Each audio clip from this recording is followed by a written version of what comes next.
Mga friend, ito naman tayo mga friend. May nire-repair tayo mga friend dito na freezer na upright. Ang problema ito mga friend, compressor mga friend.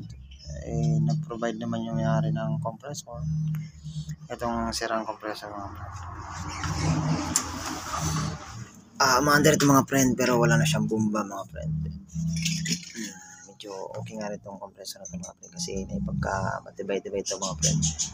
Kasi sa mga ibang compressor ng mga ref o freezer na hindi na malaman kung saan nanggaling ang mga tatak. Ito, ayos na mga friend. Ganun din yung pinalit namin. Same brand lang mga friend. Same brand sila. Yan, babakyumin na lang namin para may labas yung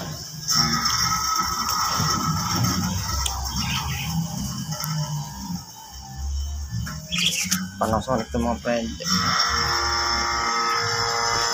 Panasonic na bright. Ayan siya mga friend. Medyo ayos pa ito mga friend, kaya maganda repair muna. Wala pa itong history ng wala pang history siya ng repair sa evaporator niya. Ayan, babakyum pala ka mga friend. May alay mga friend, balita namin kayo kung kaya pa itong makapag-ice. Kayo makalakad mga friend na malayo. Sinsa na din sa mga pa-schedule, kasi yung motor ko sira talaga. Kayo makalayo. Okay mga friend, mamayala. Ito na mga friend, check natin itong ginagawa natin mga friend na pressure up na upright. Boom!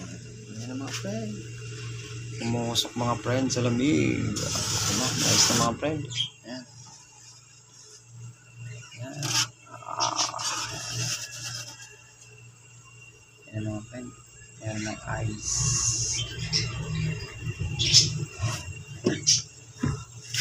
Baba.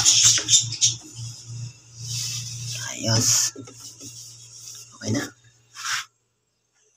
Okay na mga friend, ang kanyang freezer upright. Ayan mga friend.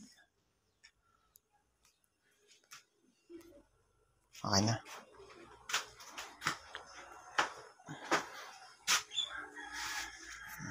Ito na naman ito mga friend. Okay na ito. Yan ang kanyang compressor na pinalit namin mga friend. Ayos, buti na lang may pamalit si sir na compressor. Ligtas sa napakamahal na gastos ng compressor. Okay. Ligpitan na mga friend dahil uwi na. Palit na lang mga friend. Subscribe na lang kung meron.